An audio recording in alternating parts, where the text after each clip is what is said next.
Welcome to the final unit of our pagination course. You've explored various examples and learned important strategies for handling pagination effectively. Now it's time to dive deeper and apply these skills by analyzing different APIs. We'll guide you through studying their pagination implementations and planning scenarios to efficiently fetch data. This hands-on experience will solidify your understanding and prepare you for real-world applications. Let's get started. Welcome to the unit overview. You're now ready to deepen your understanding of pagination in APIs. In this unit, you'll explore a structured approach to study and plan your API interactions. The journey begins with investigating the API documentation. First, determine if pagination is necessary. Then, examine how API calls are structured and what responses you can expect. Testing your first API call will give you practical insights into navigating the data. Next, you'll need to plan your API calls. This involves deciding how you'll request data in an organized manner. A critical step is defining how often you need to repeat requests to capture all available information. Though you won't build any scenarios in this unit, you'll gain valuable skills in structuring and planning for real-world situations involving paginated data. Let's dive in and see how these steps can enhance your ability to work with APIs. In this section, we explore three popular approaches to handling pagination in APIs: page-based, offset-based, and cursor-based. Each method offers distinct advantages depending on the use case. First, let's talk about page-based pagination, commonly used by the New York Times and GitHub. This method is straightforward. It uses numbered pages to load batches of data. It's simple and intuitive, making it a good choice for APIs serving clear-cut segmented data sets. Next is offset-based pagination, which Spotify employs. This involves specifying a starting point and the number of records to retrieve.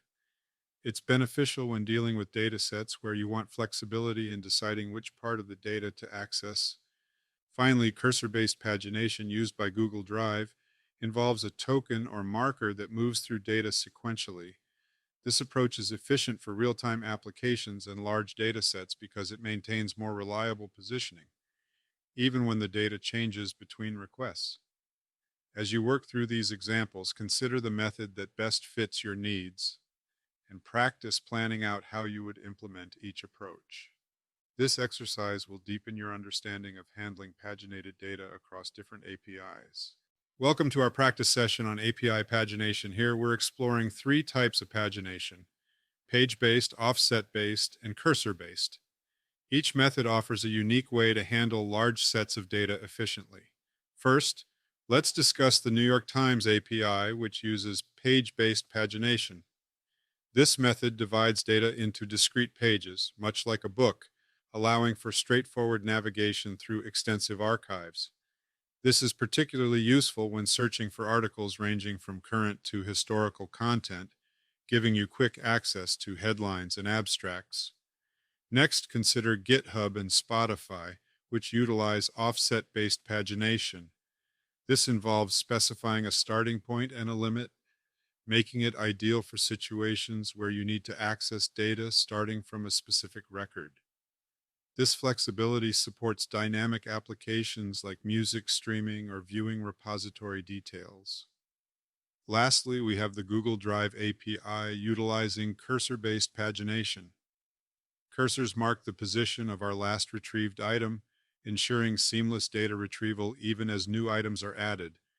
This is crucial for applications where data is constantly updated and accuracy is key. As you explore each API, focus on planning how you would implement these pagination strategies. This is a valuable exercise in efficiently managing data flow and enhancing user experience. Enjoy diving into these examples and enhance your skills in API management. To effectively retrieve specific articles using the New York Times API, the first step is to dive into the API documentation. This resource will be your guide to understanding how the API functions, including whether pagination is implemented. Pagination is a technique used to manage large sets of data by breaking it into manageable parts. Begin by identifying if pagination is present. This will help you navigate through potentially vast amounts of data efficiently. Familiarize yourself with how to make an API call, which involves sending a request to the server to access the needed data. Pay close attention to the API response, as it will contain crucial information such as metadata and results. By thoroughly studying the documentation, you'll gain insights into the structure and limitations of your searches, like how many results you can access at a time. This knowledge is essential for crafting precise API requests that meet your objectives seamlessly. When working with the New York Times article search API, an important feature to grasp is pagination. This allows you to efficiently navigate through search results. The API delivers a maximum of 10 results per request, known as hits. Alongside your results, you'll receive meta information, including the total number of matches and the current offset, which essentially is your starting point in the result set. To sift through pages of results, you can use the page query parameter. For example, setting page =0 retrieves the first 10 results, page =1 the next batch, and so forth, up to 100 pages. This means you can access up to 1,000 articles, which is the current limit imposed by the API. If you find yourself overwhelmed by too many results, try narrowing your search by applying a date range filter. This helps refine your search parameters, making it easier to find exactly what you're looking for.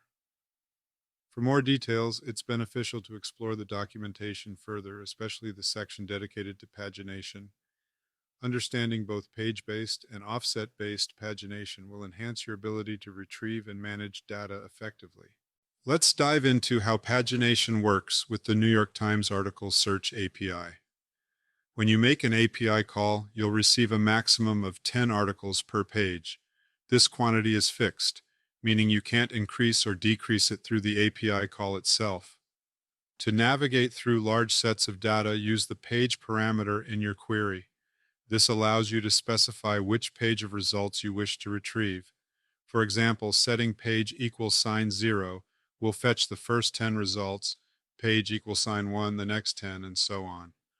Remember, while page numbers can guide your queries, the maximum limit you can retrieve is up to 100 pages. That's a total of 1,000 articles you can work with in one request cycle. It's also important to note that although the offset is returned in the response, you can't use it to make queries. Instead, focus on the page index for controlling your data retrieval. Understanding these parameters is crucial for effectively managing your API requests and ensuring you get the data you need without unnecessary limitations. When working with the New York Times API, understanding the response parameters is essential for planning your API calls. The meta section of the response provides crucial insights. The hits parameter tells you the total number of articles matching your query, which is key for determining the scope of your data retrieval. Time indicates how long the query took, which can help you optimize performance. The offset shows the starting point in the list of results, useful for managing your pagination logic. However, it's important to note that the API doesn't provide a direct URL for the next page of results. You'll need to manually construct subsequent requests using the page parameter. Utilize these elements not just to fetch data, but also to strategize how you access large data sets efficiently and within the API's constraints.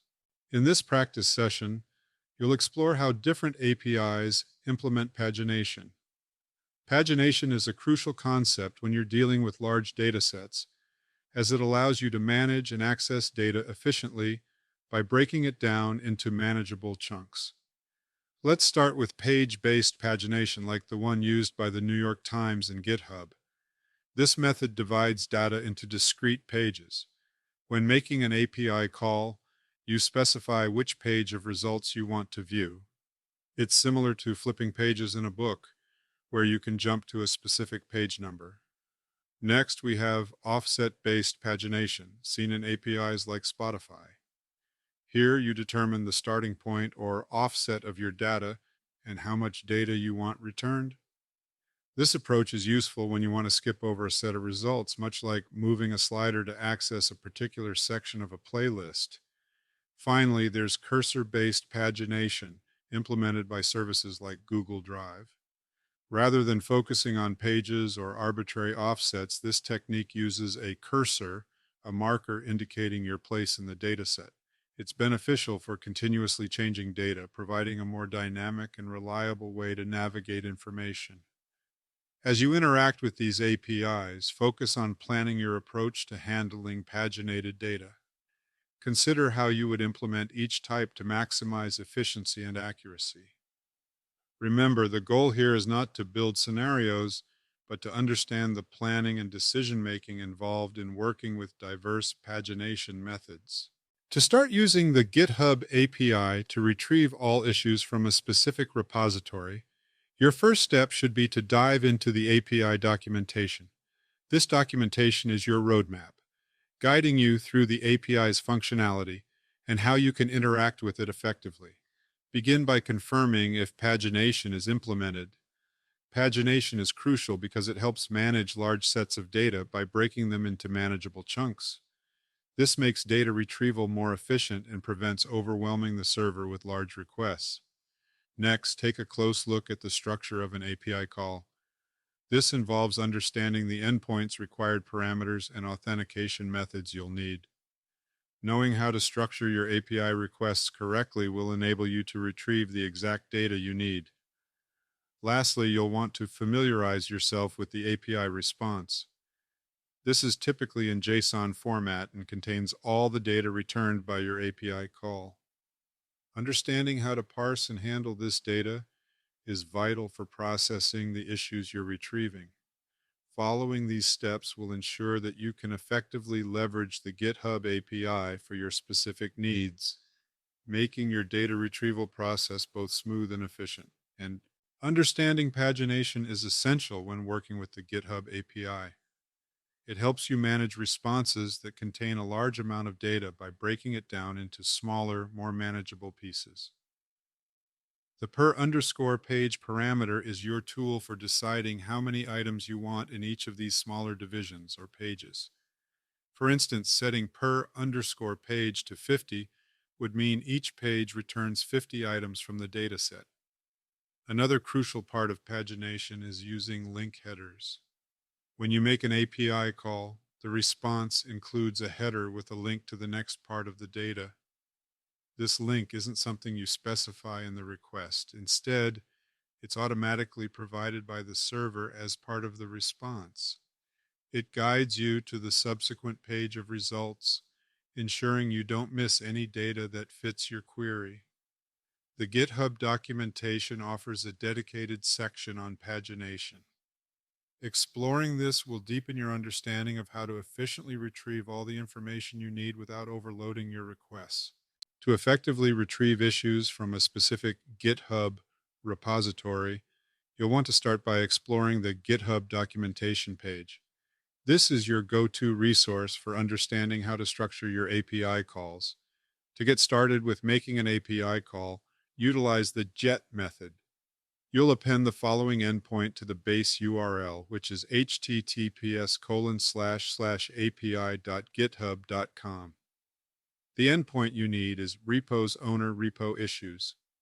Here, the placeholders within curly brackets should be replaced with the appropriate owner and repository names. When constructing your API call, it's essential to tailor the query string to suit your needs. You can specify parameters such as per_page to set the number of results you want on each page. Keep in mind there's a maximum of 100 items per page with a default of 30. Additionally, use the page parameter to navigate through the pages of results beginning at 1 by default. By thoughtfully setting these parameters, you can efficiently navigate and retrieve data from GitHub repositories, enhancing your workflow and ensuring you access the information you need.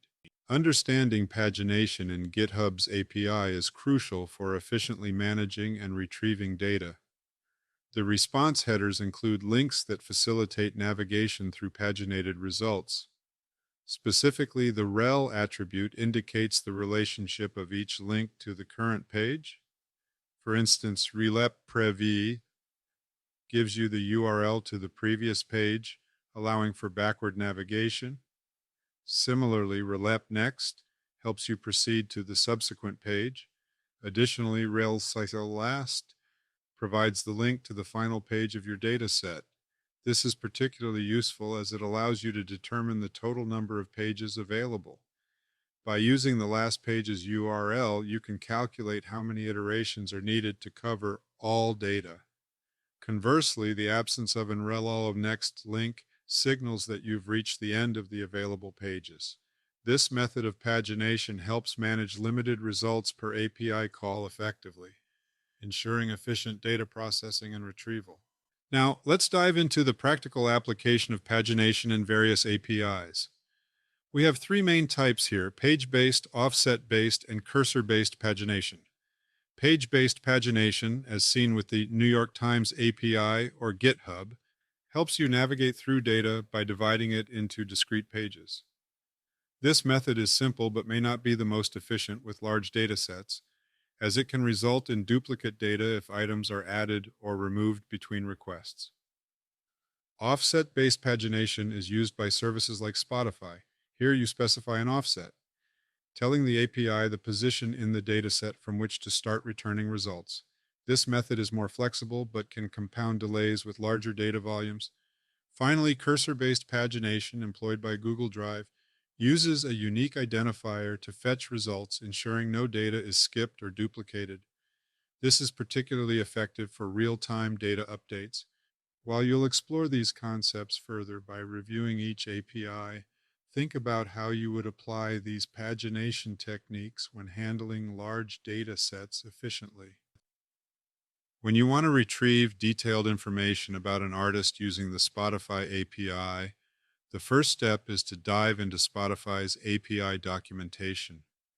This is crucial because the documentation will help you understand how to structure your API calls and what kind of responses to expect. A key aspect to look for is whether pagination is implemented. Pagination allows you to manage and navigate large sets of data efficiently. Start by examining the documentation to determine if pagination is available. Look for specific query parameters that indicate pagination, such as parameters for limiting results or specifying an offset. This usually involves checking sections related to searching or retrieving artist data. Once you confirm pagination is in place, identify how you can use it to refine your searches. Understanding these elements will empower you to retrieve comprehensive data about artists, including their albums and songs, without overwhelming your system with too much data at once. By mastering these documentation details, you'll optimize your use of the Spotify API for detailed and efficient data retrieval. When working with the Spotify API, understanding pagination is crucial for handling large sets of data efficiently. Two key parameters, limit and offset, help manage how data is retrieved. The limit parameter defines the maximum number of items returned in a single call. Think of it as deciding how many results you want on one page. For instance, you can set it between 0 and 50, with 20 being the default value. If you're only interested in seeing 10 results at a time, you can easily adjust this setting. On the other hand, the offset parameter determines the starting point of the data you want to access. It's like deciding which page of results you want to begin with.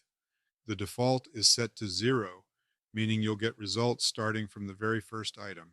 However, if you'd like to skip the first few results, you can increase the offset.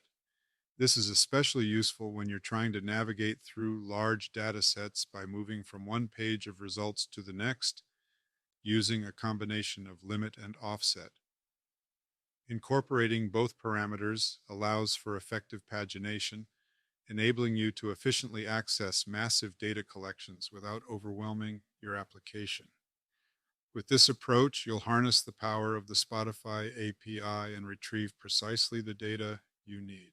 When working with the Spotify API, an essential part of making an API call involves understanding and using the correct HTTP method. For searching items, the method used here is GET. This method is employed to request data from the server, allowing you to retrieve the information you need. In this example, we're focusing on two key parameters, limit and offset. These pagination parameters are crucial because they allow you to control the number of results returned and to efficiently navigate through large sets of data. By specifying the limit, you can set the maximum number of items to retrieve, while the offset indicates where to begin the data retrieval process, helping you manage and cycle through results effectively. Practical use of these parameters ensures you can plan your API call comprehensively, fetching all the data necessary without overwhelming the system or experiencing timeout errors. By mastering these concepts, you can optimize your interaction with the Spotify platform, ensuring your applications retrieve exactly the data they need. Let's explore how to effectively use the Spotify API by learning about API calls and responses with a focus on pagination. In API terms, pagination is the method used to handle large sets of data by breaking them into smaller, manageable chunks. This is crucial when making requests that might return thousands of results. For instance, when searching for music using Spotify's API, you might use the limit and offset parameters. The limit determines the maximum number of items you want the API to return per request, while the offset tells the API where to start from. Looking at an example call, you might notice a structure like this. The HTTP method, GET, followed by the search endpoint and query parameters such as the search term, type, and market. It's important to also include an authorization token to authenticate your request.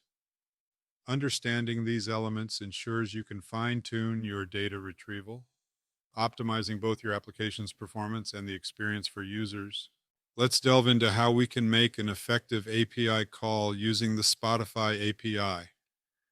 First, we'll explore the query parameters. These are essential for refining your search to find specific items. For instance, if you're searching for an artist like the Ramones, you'll use parameters such as the market, type, and any limits on the number of results. Now, a crucial part of making a successful API call is understanding pagination. Pagination allows you to manage how many results you see at once by using the limit and offset parameters. The limit sets the number of items you want per page, while the offset dictates where to start.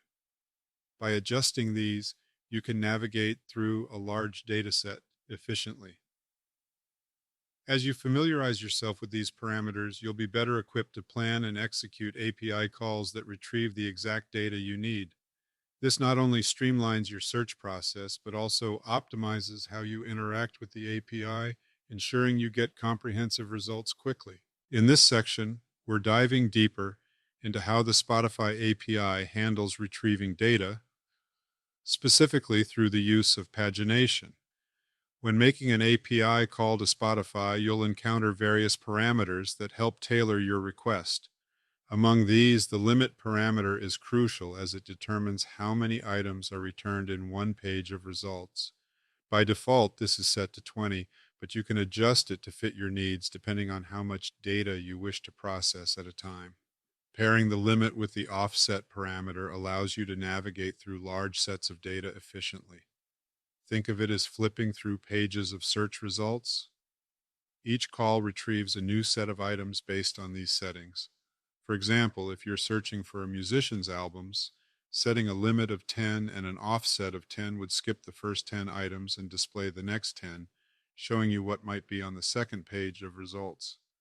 This technique is particularly useful for managing large data sets without overwhelming your application with data beyond what you currently need. Understanding and utilizing these pagination parameters effectively can significantly optimize how you interact with the API, ensuring your application is both efficient and responsive. To effectively interact with the Spotify API, it's important to understand the concept of pagination. Pagination is a method used to retrieve data in multiple sets, known as pages, rather than in one large block. When making an API call, you need to use two key parameters. asterisk asterisk limit, asterisk asterisk, and asterisk asterisk offset asterisk asterisk. The limit dictates how many items are returned in a single request. By default, this is set to 20, but you can adjust it to suit your needs. The offset, on the other hand, is used to skip a certain number of items before beginning to return results. For instance, to get the next set of results, you'd use an offset equal to the current number of items retrieved. This is crucial for retrieving data beyond the initial set.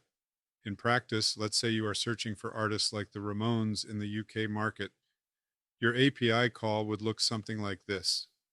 Get https://ap.spotify.com/v1/search?q=sign Ramones &type =artist &market GB &limit =20 offset =0. This call includes a necessary authorization component, a bearer token, which ensures secure access to the API. Using these parameters effectively allows you to page through data seamlessly and retrieve as much information as you need, one page at a time. In this example of an API response from Spotify, you'll notice key elements that help structure your data retrieval. The limit specifies how many items are returned in a single API call, making it essential for controlling the size of your data sets. The next URL indicates where you can retrieve the following batch of results, which is particularly useful for navigating through large sets of data. The offset shows the starting point, ensuring each call picks up where the last one left off. When no previous page is available, previous is null. Lastly, total tells you the total number of items available, helping you calculate the number of requests necessary to fetch all data. By understanding these components, you'll be better equipped to efficiently plan and execute your API calls. In this section, we're diving into the specifics of an example Spotify API response. This is crucial for understanding how to interact with the Spotify API effectively. Here you see several key elements. First, the limit is set to 15, which dictates how many items are retrieved per request. Adjusting this number can help manage data load and response time according to your needs. Next is the next URL, a crucial component for navigating through paginated results. It specifies where to find the subsequent set of data, starting from the current offset plus the limit. The offset indicates the starting point in the collection of returned items. When initiating an API call, this is often set to 0, indicating the start of the results. The previous field is null here, meaning there's no prior set of data to retrieve, typical when you're looking at the first page of results. Finally, the total of 907 shows the total number of items that match the criteria in your query, helping you plan how many calls you might need to make to fetch all available data. By understanding these elements, you can effectively plan your API interactions and manage data retrieval efficiently. To effectively interact with the Spotify API, understanding the response structure is key. In this example, the API returns crucial elements that guide how you manage and predict data retrieval. First, the limit parameter controls the number of results returned per request. Here, it's set to 15, meaning each API call will provide 15 results at a time. The next field contains a URL for accessing the subsequent set of results. This link will dynamically update as you navigate through pages, allowing you to programmatically retrieve more data beyond the initial response. Offset indicates the starting point in the result set. With an offset of 0 shown here, you're beginning from the very first record available. Adjusting this number helps you skip to different sections of the data set. The previous field is currently null, which signifies there's no prior data set to retrieve at the initial stage. Finally, total reveals the complete number of possible results, in this case, 907. This helps in planning how many API calls are needed to access all available data, informing any adjustments to the offset or the number of loops your code may need to implement. By mastering these elements, you can efficiently design API interactions to handle and process large volumes of data seamlessly. Now that you've explored the Spotify API, let's delve into practical exercises with different pagination methods using various APIs. We'll consider three types here: page-based, offset-based, and cursor-based pagination. Page-based pagination is straightforward and is often used by APIs like the New York Times and GitHub. This method organizes results into pages that you can cycle through using sequential page numbers. It's intuitive, but can become inefficient if the size and number of pages grow large. Offset-based pagination, as seen in the Spotify API, uses a specific starting point for retrieving data. This technique is more flexible with custom data arrangements, though it might require recalculating the offset if data changes frequently. Finally, we have cursor-based pagination, showcased by the Google Drive API. This approach uses a marker or cursor to find your place within a data set. It is ideal for navigating APIs with large or frequently updated data sets, providing a way to maintain continuity and accuracy. Your task is to analyze each API's documentation to understand its pagination mechanics. Although you won't execute these implementations right now, this exercise will solidify your understanding of handling paginated data across diverse APIs. Enjoy this exploration into the practical side of managing API calls.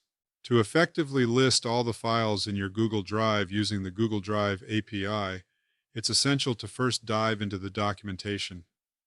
The main objective here is to understand how the API functions, including key components like pagination. Begin by exploring the API documentation thoroughly.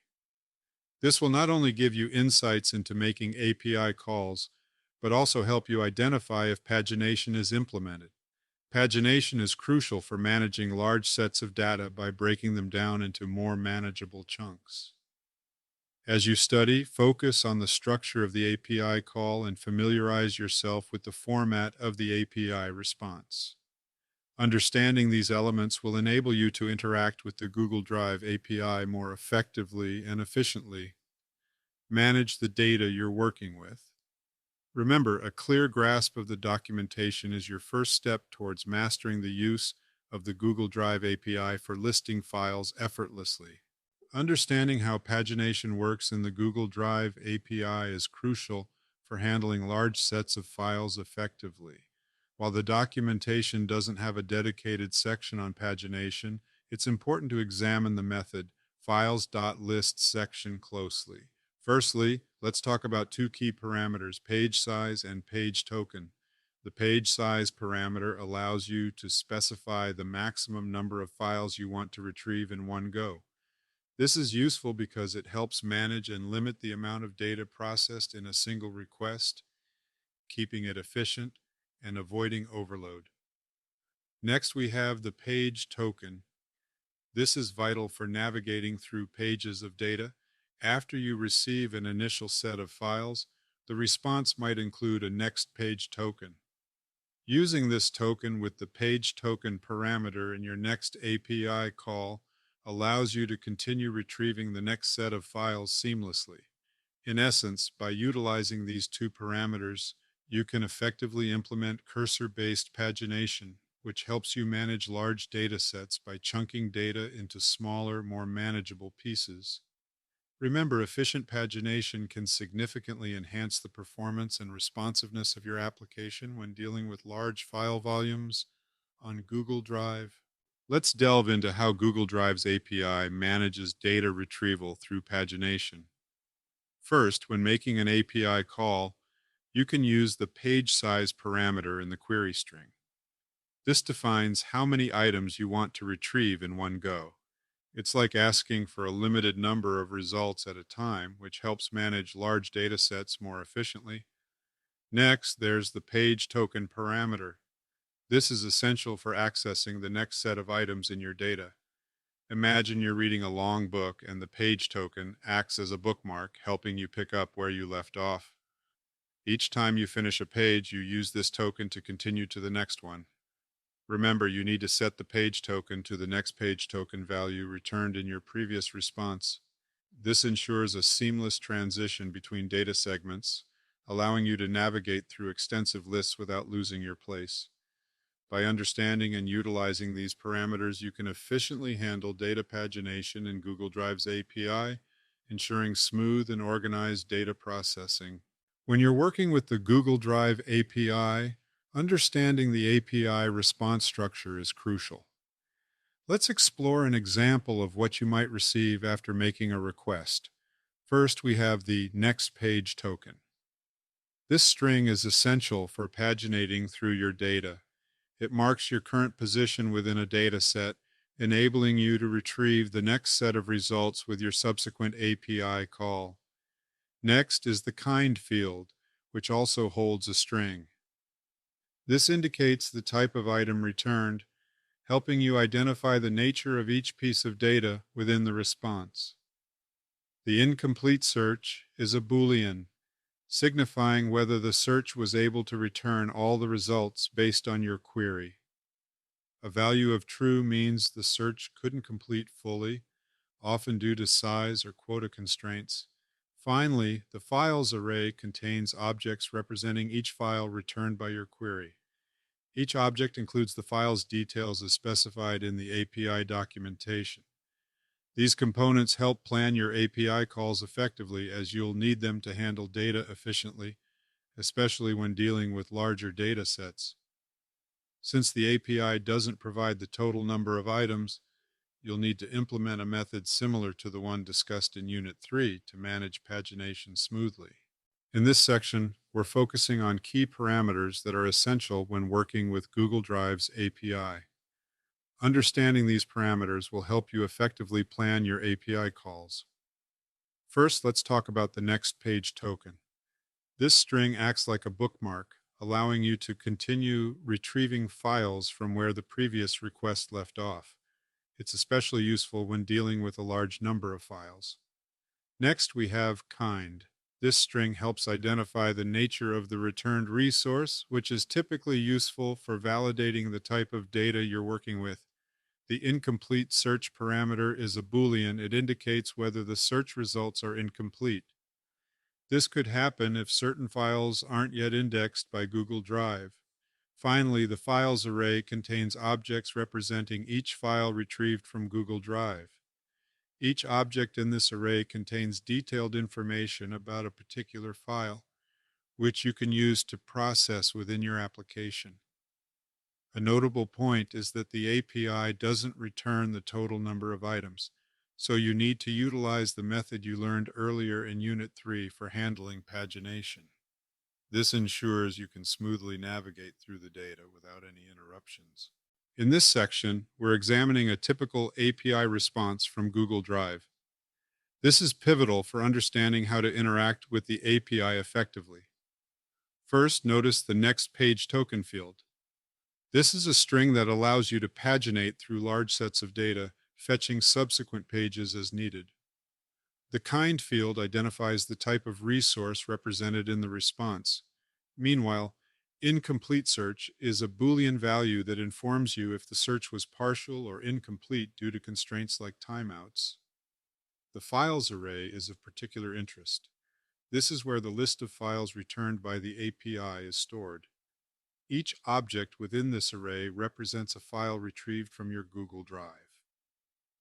One key point to remember is that the total number of items is not provided. This means you can't determine how many more pages you have left, so you should employ the method discussed in Unit 3 to handle these situations effectively. Understanding these elements is crucial for planning and executing your API calls with precision. In this section, we're delving into the response from the first API call conducted using Make. It's important to note that you won't need to configure this response manually right now. Instead, focus on exploring the highlighted areas to gain a better understanding of the output. One key element you'll encounter is the token. This token is crucial because it acts as a pointer to the next batch of data you can retrieve with another API call. This process is part of what's known as pagination, which helps manage large data sets by breaking them down into more manageable chunks. By familiarizing yourself with these components, you'll better understand how information is structured and retrieved through APIs. This insight will be instrumental as you plan subsequent API interactions. In this section, we're diving into the response of our first API call using make. As you look at the data, you'll notice the presence of query-related parameters. These are integral to understanding the data structure. However, it's important to highlight that these parameters don't offer any pagination details. Pagination would typically guide us in processing large data sets by dividing them into manageable pages. Within the response, you'll also see elements such as the next page token. This is typically used when paginating through data, indicating where the next batch of data begins. But here it's noteworthy that this token doesn't indicate further action is needed for pagination. Understanding the response requires clear insight into these components. The kind parameter, for example, describes the type of resource in the API response, in this case, a list of files from Google Drive. Remember, although we're touching on technical elements, the purpose is to give you a firm grasp of what's happening behind the scenes of this API call. In this section, we're diving into the response from our first API call using make. This is the data we receive when we query Google Drive. At its core, the response includes a bundle of data. The key component here is an array listing the files from your Google Drive. Each item in this array represents a specific file, providing us with details about each one. One important element you'll see in this response is the next page token. This token is crucial for pagination, allowing us to request additional data if there are more files to retrieve beyond the initial set. Understanding how to use this token effectively will help when we set up more advanced queries later. Notice the parameter kind, which identifies the type of data returned, in this case, a drive hash file list. Additionally, there's a flag named incomplete search. When it's false, it indicates our search results are complete, meaning we've retrieved all possible files with this call. By analyzing these components, you can tailor your API calls to efficiently manage and navigate through large sets of data stored in your Google Drive. To effectively plan your API call, you'll want to follow a structured approach. Begin by setting the initial URL for the call. This URL serves as your starting point to interact with the data. Next, introduce a repeater to handle multiple iterations. This allows for retrieving subsequent pages of data, vital for comprehensive data collection. The repeater functions by using page tokens, which are unique identifiers that point to specific pages of data. As you make the API call, ensure you capture the page URL and set it correctly.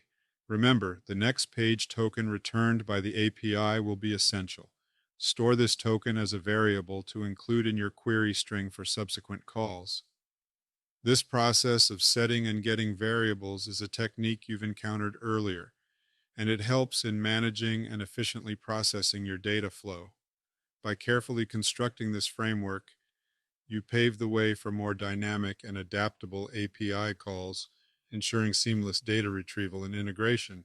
To effectively plan your API calls, it's crucial to determine the number of repetitions needed to retrieve all relevant data.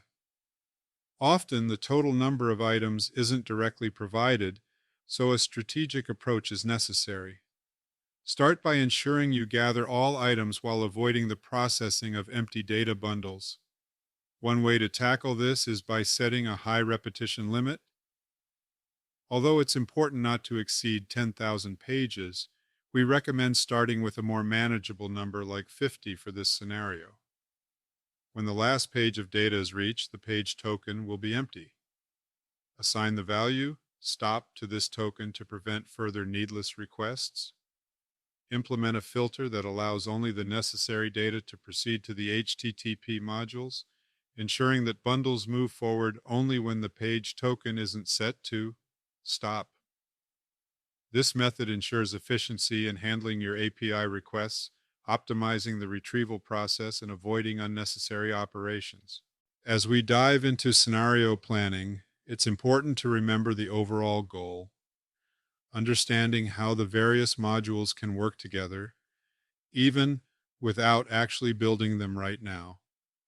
Picture each module as a building block. Each serves a unique purpose, and when combined, they form a coherent process flow. Let's start with the Tools module.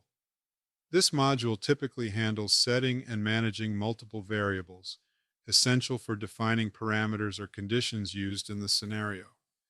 Moving on, we have the Repeater module.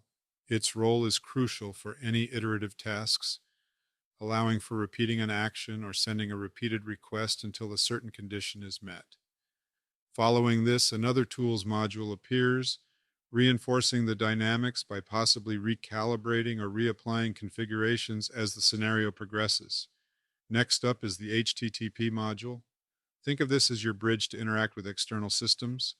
It enables OAuth 2.0 requests, facilitating secure and authorized communications between systems. Finally, the process often concludes with another Tools module to finalize variable settings. This neat wrap-up ensures everything is in place, stabilizing the scenario environment. By exploring each module and their interplay, you'll gain a deeper insight into crafting efficient and effective scenarios. Understanding these foundational elements prepares you to tackle complex scenarios with confidence. In scenario planning, setting up variables is a crucial step. Here, we introduce the concept of the page token variable. Initially, there isn't a token value available, so an empty string is used instead. This approach ensures that when you interact with the API, it smoothly handles calls without errors, even if the token begins as blank. This method creates a flexible starting point for your data retrieval process, allowing the system to manage data flow efficiently without interruptions. In scenario planning, the repeater tool is essential for efficiently handling API calls when you need to access a large amount of data spread across multiple pages. For example, when you're working with paginated APIs, the repeater allows you to automate the retrieval of all available pages by repeating the API call multiple times. Here, the number of repeats is set to 50. This value is chosen to ensure that all potential pages are covered, but it's also a practical limit to prevent overloading the system with excessive results. By using this approach, you can confidently gather comprehensive data while maintaining control over the system's workload. In this step, we're focusing on retrieving a crucial piece of data, the page token. The page token acts like a bookmark in our data retrieval process. By using the Get Multiple Variables tool, we're able to capture this token, which then guides our subsequent HTTP calls. Think of the page token as a way to keep track of where we are within a series of data pages. When dealing with large sets of data, it's essential to have a reliable way to know which subset of data to request next. This approach ensures that our API calls are efficient and that we get all the necessary data without redundancy. This setup also lays the groundwork for the next step, where the page token will be mapped to the HTTP request, allowing us to pull data iteratively. By understanding this workflow, you can enhance your data management capabilities significantly. In this part of scenario planning, we'll dive into making an OAuth 2.0 request. This module is designed to handle the various API calls necessary for retrieving items from the API. Each call uses query parameters that were established during the planning phase. One critical parameter here is the page token.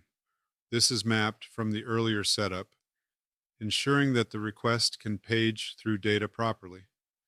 Before reaching this module, we've set up a filter to check for a next URL. This ensures that only relevant bundles proceed to this step. If there's no next URL, the page token is set to stop, effectively filtering out the bundle from the process. This setup helps in smoothly navigating through paginated data, guaranteeing that your requests are efficient and only the necessary data is pulled.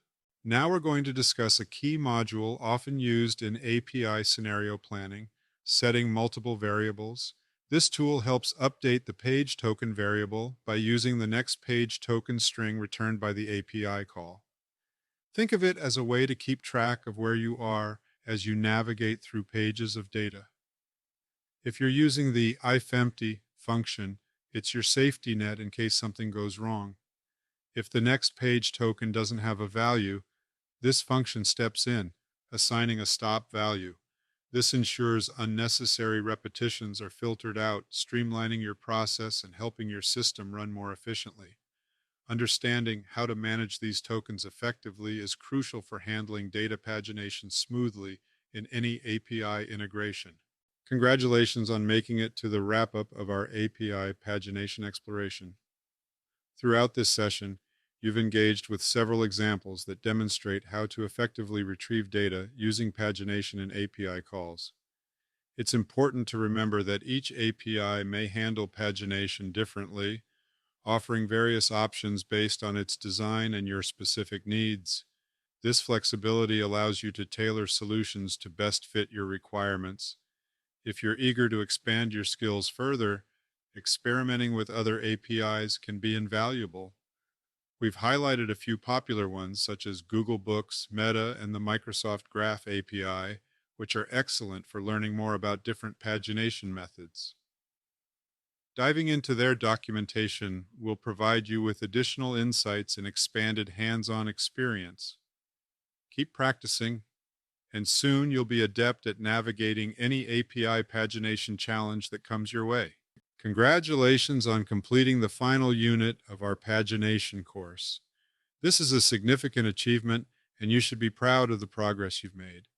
Throughout this unit, you've had the opportunity to deepen your understanding of pagination by applying a robust 6-step framework. This framework is designed to ensure you consistently retrieve the data you need, allowing you to approach API calls with confidence and precision. In addition, you've explored the use of token-based pagination.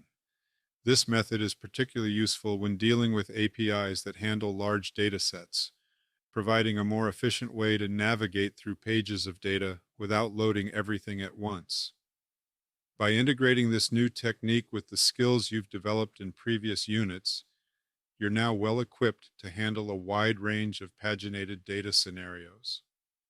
Consider taking some time to test your knowledge and solidify what you've learned. Engaging with real-world APIs and practicing these concepts further will help reinforce your skills. Remember, mastering these techniques opens up a world of possibilities when working with APIs. Keep experimenting and exploring, and most importantly, continue learning. Well done.